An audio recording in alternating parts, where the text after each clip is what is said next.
फाड़ा तो है, फाड़ा तो क्या है ये अनकॉन्स्टिट्यूशनल बिल, इसको क्या करेगा? तोड़ेंगे ना तो नहीं, क्या करेगा? ठीक से ठीक किया, जो किया ठीक किया। इन लोगों का आप कैबिनेट के 6-7 लोगों को केस लगाइए, 30 दिन डालिए अंदर जेल में, गवर्नमेंट गिर गई उनकी। मैं प्रस्ताव करता हूं कि भारत के संविधान का संशोधन करने वाले विधेयक को पुनर्स्थापित करने की अनुमति दी जाए। The BJP government, which has only 240 MPs, please understand, this is not a majority government, only 240 MPs hanging on with the help of two allies, has introduced a bill late last night, 9 o'clock, which is a constitutional amendment bill. आप ये ED, CBI और IT के बारे में जो छवि है, जो सर्वोच्च न्यायालय ने टिप्पणी की, उसके बाद आपकी मंशा स्पष्ट हो जाती है कि आप जहां सरकार नहीं बना पाओगे, चुनाव नहीं जीत पाओगे, वहां टॉपल कर दो। Sir, I am telling that this bill is to target the opposition ruling government. Completely draconian thing. It goes against everything, and to couch it as a measure which is being taken anti-corruption is just to pull a veil across the eyes of the people. आज monsoon सत्र के दौरान केंद्रीय गृह मंत्री अमित शाह ने लोकसभा में 3 अहम विधेयक पेश किए। संविधान 130वां संशोधन विधेयक 2025, केंद्र शासित प्रदेश संशोधन विधेयक 2025 और जम्मू कश्मीर पुनर्गठन संशोधन विधेयक 2025 शामिल थे। प्रस्ताव करता हूं कि भारत के संविधान का संशोधन करने वाले विधेयक को पुनर्स्थापित करने की अनुमति दी जाए। महोदय, मैं प्रस्ताव करता हूं कि जम्मू कश्मीर पुनर्गठन अधिनियम 2019 का संशोधन करने वाले विधेयक को पुनर्स्थापित करने की अनुमति दी जाए। महोदय, मैं प्रस्ताव करता हूं कि संघ राज्य क्षेत्र शासन अधिनियम 1963 का संशोधन करने वाले विधेयक को पुनर्स्थापित करने की मंजूरी दी जाए। गृह मंत्री अमित शाह ने संसद में जैसे ही बिल पेश किए, विपक्षी सांसदों ने इस बिल के विरोध में नारेबाजी करते हुए गृह मंत्री अमित शाह के सामने बिल की प्रतियां फाड़ दी। सदन और सदन के बाहर विपक्षी दलों के सांसदों ने इसका तीव्र विरोध किया है। The darkest days in Indian democracy.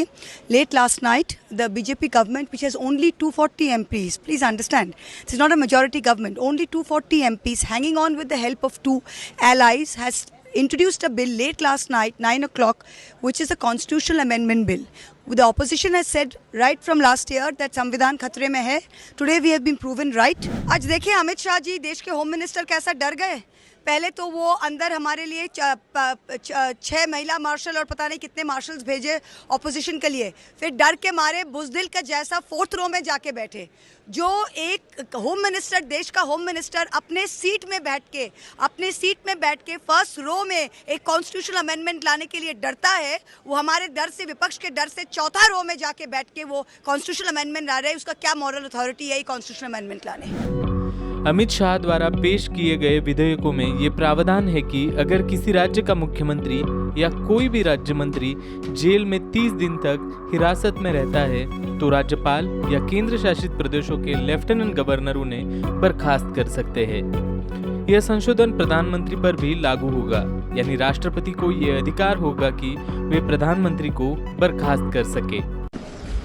I see it as a completely draconian thing.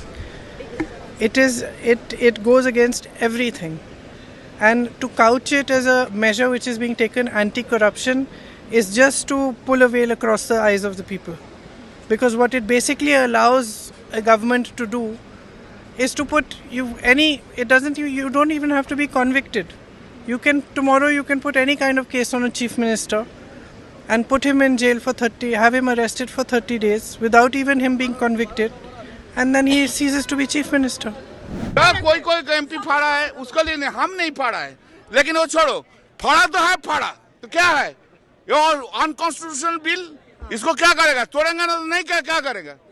ठीक से ठीक किया, जो किया ठीक किया। मैंने नहीं किया, लेकिन जो किया है उसको सलाम जानता है, बुलाता है। ठीक किया। अनकॉन्स्टिट्यूशनल बिल, अनडेमोक्रेटिक बिल, ये पूरा गणतंत्र को लोपाट कर देंगे एकदम। पूरा गणतंत्र, article 75 is the basic structure of the constitution. It is the basic structure of the constitution. How they can amend it? They cannot amend this one. This is the way they cannot amend. कोई chief minister को remove कर देगा, ये ऐसा होता है कोई? विपक्षी सांसदों के विरोध के बाद गृह मंत्री ने कहा है कि इन विधेयकों को संसद की संयुक्त समिति को भेजा जाएगा, जहां दोनों सदनों के सदस्य यानी लोकसभा और राज्यसभा के सदस्य जिनमें विपक्ष भी शामिल है वो इस बिल पर सुझाव दे सकेंगे। तो सीधे तौर पे आपको कहूं कि एक्यूज्ड और कन्विक्टेड का एक बहुत बड़ा फर्क है कानून में, आप उसको मिटा रहे हैं। आप ये ईडी, सीबीआई और आईटी के बारे में जो छवि है, जो सर्वोच्च न्यायालय ने टिप्पणी की है, उसके बाद आपकी मंशा स्पष्ट हो जाती है कि आप जहां सरकार नहीं बना पाओगे, चुनाव नहीं जीत पाओगे, वहां टॉपल कर दो। और तीसरी चीज, मुझे लग रहा है गृह मंत्री जी अपने भी दल के कुछ कद्दावर नेताओं को निपटाना चाहते हैं। देखिए, ये जो 3 बिल आए आज इंट्रोड्यूस होंगे, हमारी पार्टी का मानना ये है कि ये theory of separation of powers का, ड्यू प्रोसेस का और जो जनता को ये अख्तियार है कि वो इलेक्टेड गवर्नमेंट्स को अकाउंटेबल बनाए, ये सब चीज़ें उसके ख़िलाफ़ जाता है। सेपरेशन ऑफ पावर्स आप देख लीजिए कि एग्जीक्यूटिव एजेंसीज़ को फ्री रन मिल जाएगा कि वो खुद जज, जूरी और एग्जीक्यूशनर हो जाएंगे, और मुख्यमंत्री को हटाना है तो असेंबली में हटाते हैं। अब आप मेरे को ये बताइए कि BNSS में इतने ऐसे सेक्शंस हैं कि किसी को भी आप एक सेक्शन लगा दीजिए 5 साल के ऊपर का, तो लाजमी है वो 30 दिन के अंदर, 30 अंदर BNS में ये है कि 90 डेज तक पुलिस कस्टडी ले सकती है। तो ये मेरे ख्याल से ये 1930 का गेस्टापो मूवमेंट हम भारत में देख रहे हैं। This is another drama because this government has been formed through vote chori. People reduced their number from 303 to 240. In that one seat also, Rahul Gandhi ji has exposed that how 1 lakh fake votes has been added and they had got the government here. For we are agitating against the vote chori thing and they are afraid about vote chori.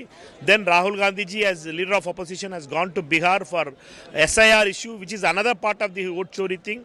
Now people support, they are able to see it. Because of that, to divert from the vote chori campaign, they are bringing in this kind of constitutional amendment. They all know that the constitutional amendment is an eyewash. The government is not serious about any kind of corruption issues. We all know that the Lokpal, which was implemented by Dr. Manmohan Singh government, has become toothless now.